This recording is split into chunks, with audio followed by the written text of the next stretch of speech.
हाय, मैं हूँ अमृता और आज मैं पेश कर रही हूँ perfume the story of murder इस मूवी की कहानी जब शुरू होती है तब हम जेल में एक कैदी को देखते हैं। थोड़ी देर के बाद वहाँ पे पुलिस आती है और उसे घसीटते हुए जेल के ऊपर के बालकनी में लेके जाते हैं, जहाँ पे शहर के काफी सारे लोग आए हुए थे। इसे देखते ही लोग इस कैदी को काफी गंदी गंदी गालियाँ देने लगते हैं, मानो इसने कोई भयानक जुर्म किया है। आगे जेलर एक गार्ड को इस कैदी की सजा का ऐलान करने के लिए कहता है। गार्ड आगे कहता है, कोर्ट ने 2 दिन के बाद इस कैदी को फांसी की सजा सुनाई है, लेकिन फांसी के पहले इस कैदी को सूली पे चढ़ा के इसके हाथ और पैर काट दिए जाएंगे। ये सुनते ही सारे लोग खुश हो जाते हैं और जोरों जोरों से चिल्लाने लगते हैं, मानो कोई जश्न हुआ हो। इस कैदी ने ऐसा क्या गुनाह किया था, इसके लिए कहानी जाती है फ्लैशबैक में। 1740 का वक्त है पेरिस में, जहाँ पे हम पेरिस की सबसे बदबूदार गली देखते हैं, वहाँ का फिश मार्केट। उस जगह पे लोग मछलियाँ बेच के खुद का गुजारा करते थे। यहाँ पे हम मछली बेचने वाले एक औरत को देखते हैं जिसका बच्चा पैदा होता है। गरीब होने के कारण उसी गंदी जगह में वो खुद की डिलीवरी करती है अकेले। इसके पहले के 4 बच्चे पैदा होते ही गुजर गए थे। इसे लगता है ये भी मरा हुआ ही पैदा हुआ है, इसीलिए इस बच्चे को भी उसी गंदगी में वो डाल देती है। थोड़ी देर के बाद उस छोटे से बच्चे को जब होश आता है तब आसपास की बदबू और गंदगी सूंघते ही वो रोने लगती, जिसके कारण आसपास के लोगों का ध्यान उस औरत पे जाता है। उस बच्चे की माँ ये देख वहाँ से भागने की कोशिश करती है, लेकिन लोग पकड़ के उसे फांसी की सजा देते हैं इस जुर्म के लिए। अब ये बच्चा वही कैदी था जिसको हमने मूवी के स्टार्टिंग में देखा। इसका नाम जॉन था।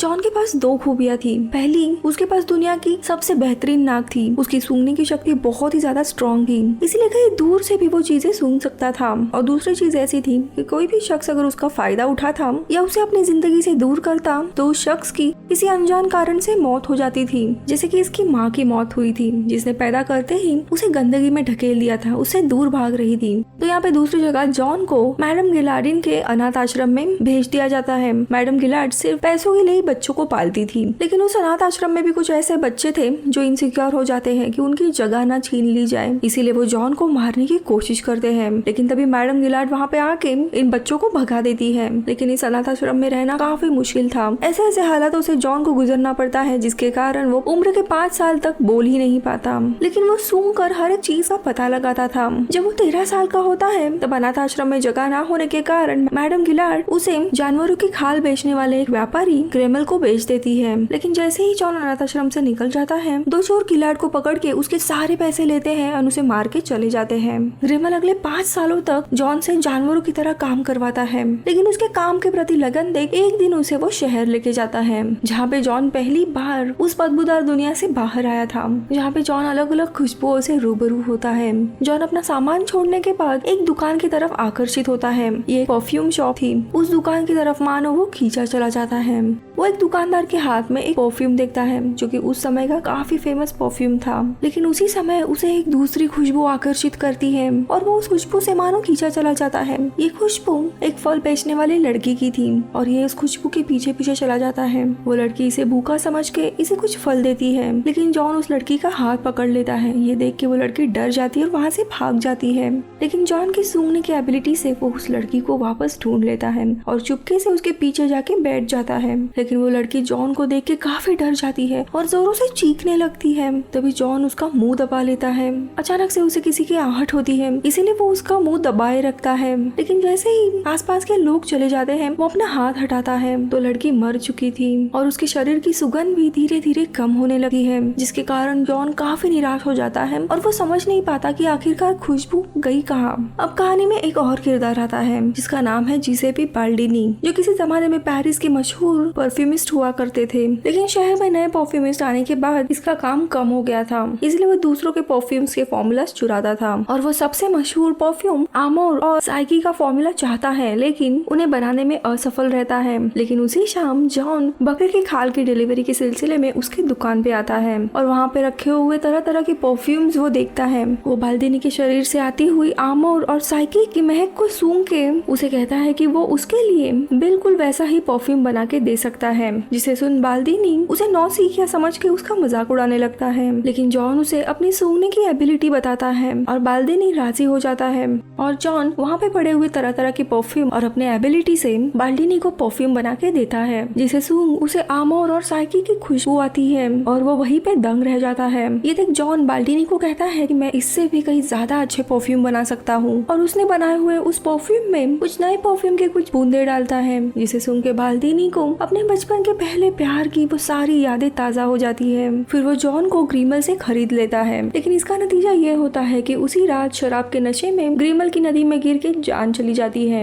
अब यहाँ पे धीरे धीरे जॉन की बदौलत बाल्दीनी और उसके परफ्यूम पूरे पेरिस में फेमस हो जाते हैं। अब बाल्दीनी जॉन को अपने परफ्यूम बनाने के तरीके सिखाता है। वो उसे कहता है कि हर एक परफ्यूम के 3 सेट होते हैं और हर एक सेट की 4 अलग अलग खुशबुएं होती है और इन सभी 12 खुशबुओं को मिलाकर एक परफ्यूम तैयार होता है। बाल्दीनी आगे कहता है पुराने सदी के इजिप्ट वासी ये मानते थे सबसे बेहतरीन परफ्यूम 13 तरह की खुशबुओं से बनता है और जब वो परफ्यूम लोगों ने सूंघा तब मानो आसपास की पूरी दुनिया उनके लिए स्वर्ग से कम नहीं थी। साथ ही वो आगे बताता है इन 12 खुशबुओं को आसानी से कोई भी पहचान लेता है, लेकिन अगर कोई 13वीं खुशबू को बना दे तो दुनिया का कोई भी शख्स उस परफ्यूम का तोड़ नहीं निकाल सकता। ये बात जॉन के दिल में घात कर जाती है और वो सोचने लगता है कि अब उसे कैसे भी वो 13वीं महक उस खुशबू की खोज करनी थी। वो बाल्दीनी से खुशबू को हमेशा बरकरार रखने का तरीका सिखाने के लिए कहता है और बदले में दुनिया का सबसे बेहतरीन परफ्यूम का फॉर्मूला देने का वादा करता है। और फिर बाल्दीनी उसे 10,000 गुलाब के फूलों की महक को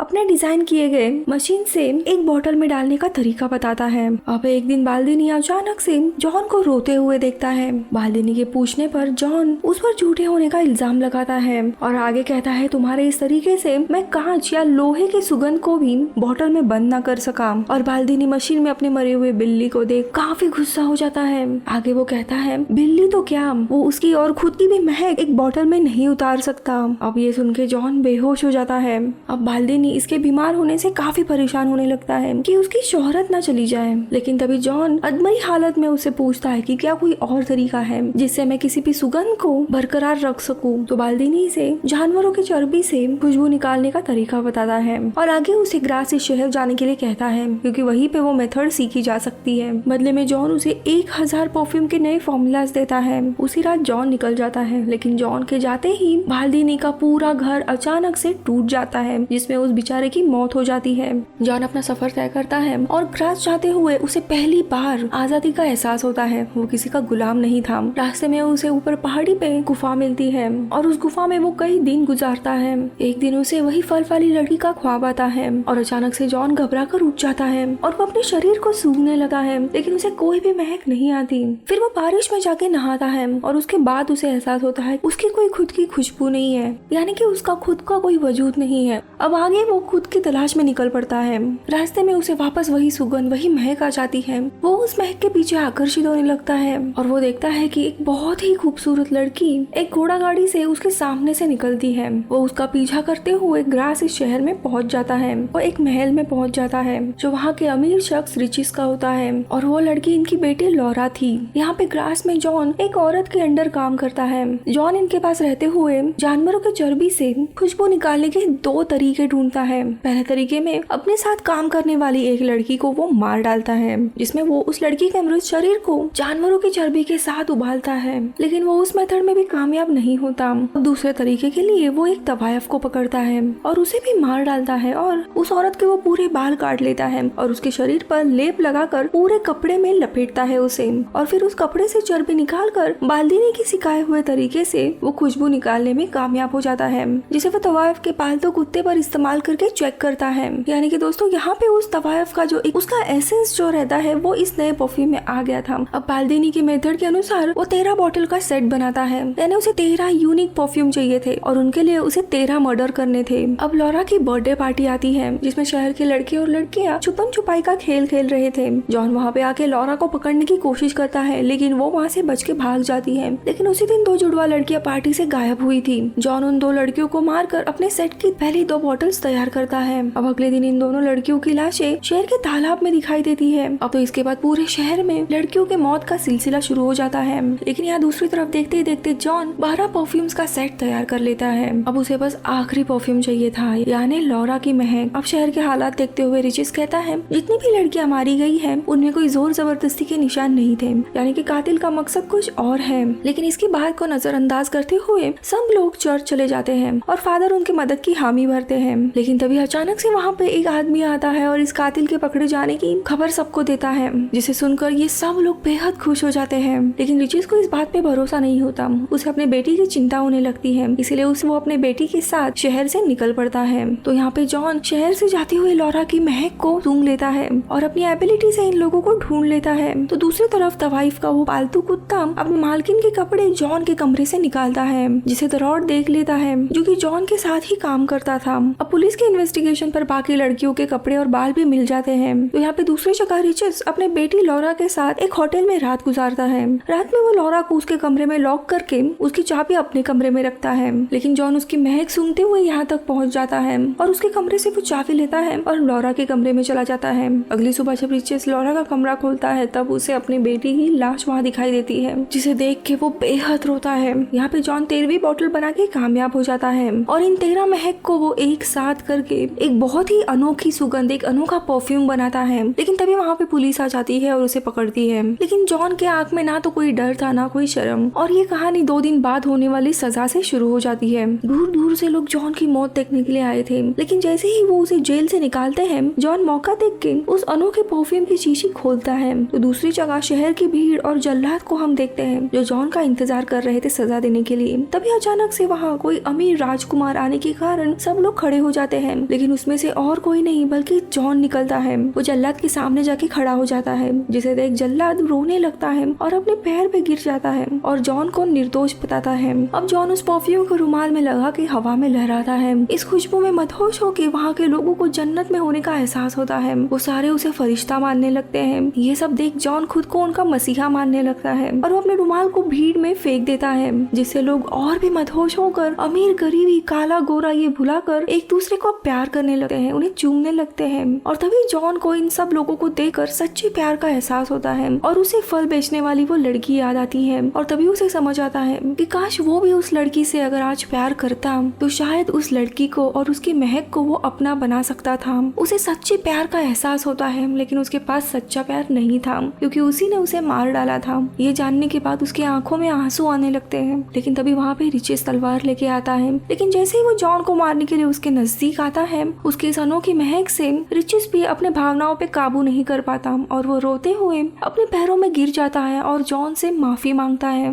जॉन को भी अपनी गलती का एहसास होता है और वो रोते हुए वहाँ से निकल जाता है। तो यहाँ पे शहर में थोड़ी देर के बाद जब उस महक का असर कम हो जाता है तब लोग खुद को काफी अजीब हालात में देखते हैं, जिसके कारण वो शर्म से पानी पानी हो जाते हैं। तो यहाँ दूसरी जगह पे जॉन उसी फिश मार्केट में जाता है जहाँ पे उसका जन्म हुआ था। परफ्यूम की शीशी निकालते हुए वो खुद पे पूरा परफ्यूम डाल देता है, जिसके कारण उस मार्केट में बैठे सारे इंसान मदहोश होने लगते हैं और जॉन की तरफ आकर्षित होके उसके ऊपर झड़प डालते हैं। वो जॉन का एक एक अंग नोचने लगते हैं और कुछ ही मिनटों के बाद जॉन का नामो निशान इस दुनिया से खत्म हो जाता है। अब अगली सुबह उस फिश मार्केट में उस परफ्यूम की शीशी से एक बूंद निकलती है और मूवी इधर ही खत्म हो जाती है। तो ये थी दोस्तों मूवी परफ्यूम। मूवी का अंत काफी अजीब था, जहाँ जॉन लोगों का मसीहा बन सकता था, अमीर हो सकता था, लेकिन वो इस दुनिया से चले जाना प्रेफर करता है। आखिर क्यों? तो दरअसल यहाँ पे परफ्यूम का अर्थ है इंसान का सोल, उसकी आत्मा। जब जॉन उस गुफा में होता है तब उसे अपने पहले प्यार यानी उस लड़की का सपना आता है और होश में आने के बाद उसे रियलाइज होता है कि उसका कोई परफ्यूम नहीं है, यानी उसकी आइडेंटिटी नहीं है। तो उसी की तलाश में वो आगे निकल पड़ता है। उसका सपना रहता है कि जो फ्रूट सेलर लड़की की महक होती है वो उसे वापस पाना है। उसे लगता है कि वो उस लड़की से प्यार करता है और इसीलिए उसकी महक उसके मन में बैठ गई थी। जब सबसे आखिरी में वो अपना सबसे अनोखा परफ्यूम बनाता है तब उसे लगता है कि ये सुगंध, ये महक उसी फ्रूट सेलर लड़की की है, यानी वही प्यार है, क्योंकि वो उसका पहला प्यार होता है। लेकिन जब वो लोगों को देखता है तब उसे पता चलता है कि ये लव नहीं है, लेकिन ये लस्ट है। एक दूसरे के लिए ये लोग आकर्षित हो रहे हैं, लेकिन प्यार नहीं है। उसे एक चीज समझ आती है, उसने जो परफ्यूम बनाया है वो प्यार का नहीं है, लेकिन लस्ट है। वो प्यार की तलाश में था और उसके लिए ये जो परफ्यूम, ये महक थी, वो वेस्ट थी और उसे अपनी गलती का एहसास होता है। इसीलिए पश्चाताप में वो वापस उसी जगह जाता है जहाँ पे उसने जन्म लिया था, यानी वहीं पे उसकी आइडेंटिटी थी और वहीं पे वो मर जाता है। तो ये था परफ्यूम इस मूवी का एक्सप्लेनेशन। आई होप आपको अच्छा लगा हो। मैं मिलूंगी आपसे अगले वीडियो में, तब तक के लिए बाय बाय।